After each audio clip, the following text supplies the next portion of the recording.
Okay, since you've clicked on this video, you're surely familiar with the song We Don't Talk About Bruno. You know, the title song of Encanto? You remember Encanto, right? It was highly relevant when I had the idea for this video. As a longtime viewer of this series, you're already perfectly acquainted with our step-by-step process of arranging music for the guitar. You know, making it as easy to play as possible while retaining the most recognizable aspects of the original music, namely the bass line, the chords, and the melody. Since this can prove to be quite a task, we think you might learn a thing or two about arranging music for guitar and the challenges that come with it. Written by Lin-Manuel Miranda and skyrocketing the demand for name changes worldwide, this is We Don't Talk About Bruno. But easy. So what makes this song so uniquely interesting is its structure. The fundamental element of this song is a chord progression that is very typical for Latin music, accompanied by a bass line with a very characteristic rhythm. While this rhythmic and harmonic foundation is looped throughout most of the song, various characters from the film sing over it in very different styles and rhythmic patterns. Since we're trying to keep things short and easy, we'll only work on the first part of the song, where Peppa and Felix complain about their rainy wedding. Let's get to work. The first thing we're going to look at is the vocal melody. Now in this verse, we have two characters basically doing repeated back and forth singing. Since we know we'll have to get rid of quite a few things to make this easy to play, we'll only focus on a female voice for now. As you can see, this melody is quite busy. We got some syncopations, a few 16th notes here and there, but ultimately nothing too crazy. From the melody alone, we can make out the key of the song, which is C minor. The next step is to add the second voice and the one part where I think it's absolutely necessary.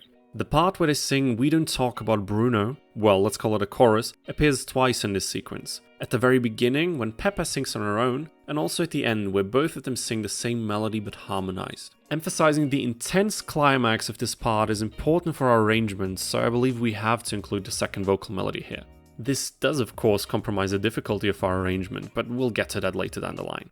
So as I said before, the bass line and the harmonies are integral parts of this song, so we want to keep these elements with as few notes as possible. Luckily, the bass line alone provides both of these, since the line is very groovy while its notes already imply which chords are being played. Now let's combine this with our melody, notated for a single guitar, and there we go! This is our arrangement. Wasn't that difficult now, was it? Okay, obviously we cannot play the negative 4th fret on the 6th strings, so we still have some work to do. As with many pieces on the guitar, we'll transpose this to a key that, well, makes this thing actually playable. Now in doing this, we have to look at two things. One, the piece we're transposing and what problems we're trying to solve. In this case I choose E minor, since we need our root note to be the lowest bass note, and the lowest note on a standard tune guitar is E. 2, how easy we need things to be. Certain keys include a lot of open strings that can help in making certain fingerings easier, give us more possibilities, and overall increase playability. Usually these are keys like E minor, A minor, G major, etc. We could also change the tuning and make keys like D minor work incredibly well on the guitar, but we'll stick with E minor this time. Okay, now I took our first draft and just transposed everything up 2 whole tones. Doesn't look that bad. A few parts seem challenging, but probably doable. Let's check the tab just to be sure. Yeah, I'm not learning that. We're gonna have to simplify this a bit. First we gotta find out what problems there are so we can actually solve them. The problems here include busy fingering, insane voicings, position changes, the fact that playing all of the voices forces a specific arrangement which makes proper voice leading pretty difficult, and everything is just too high up on the guitar, which will ultimately result in a very unbalanced sound. To start, we'll put all of the notes in a lower position on the guitar, if possible. Then we can take parts of the melody down an octave. This will compromise the sound of the arrangement, but will vastly improve playability and make it a whole lot easier. Now it looks something like this. We can see that the notes are a lot easier to sight read this way. Also, when we look at the tablature, notice how the notes are almost exclusively in first position with quite a few open strings. I'd say we've done a solid job so far, but there's quite a few things we can improve on. The right hand is busy and also rhythmically challenging. We can improve this by removing some of the unnecessary notes in the bass line. While none of them are actually unnecessary, some of them are crucial for the piece, while the others are a bit more negligible. We will keep the notes that lay out the fundamental rhythm of the song and also establish the chord progression without any actual chords being played. Another problem in the outro is that the lower voice is too low and interferes with the bass line, creating an unbalanced sound. While trying to make this easy and beginner-friendly, we also want the arrangement to resemble the original and also sound good. So we will put the second voice an octave higher again, which does change the relationship between the two vocal melodies slightly, but essentially creates the same feeling with a more balanced sound.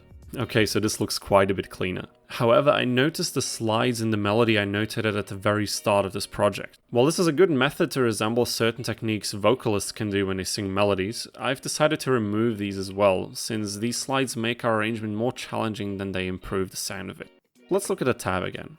Now this is a lot more playable than it was and still sounds very nice, but I believe we can squeeze a few more improvements out of this version. The right hand is still fairly busy, while some parts are also still rhythmically challenging, which can probably be avoided. Also, the bass line in the outro chorus is a bit too busy and makes the outro the most challenging part by far, so we will simplify it a bit. So this is our final version of We Don't Talk About Bruno. The bass line in the outro is a bit thinner now, also the two vocal voices are changed slightly to improve playability even further without losing much of the musical spirit. I made a few little changes to finalize the arrangement, like in bar 60, where I added a note for the but that Peppa sings in the original version. Also, I made one change that actually makes this a bit more difficult to play, but improves the musicality of our arrangement. Remember the back and forth between the two singers that I mentioned at the beginning? I added this line in bar 68 because we had an empty bar that would have sounded weird leaving it like that. It does include quite a few 16th notes, but I think it doesn't raise the overall difficulty of our arrangement all too much. There we go. If you've enjoyed this video, please give us a like and subscribe. You can find the full playthroughs of our arrangements on our YouTube channel. Bruno should be up on the screen right now, go ahead and check it out. You can also find our short playthroughs on Instagram and TikTok, so make sure to follow us there as well. If you're interested in the sheet music and tabs for this arrangement, you can find a link in the description of this video. Thank you for watching, see you in the next one.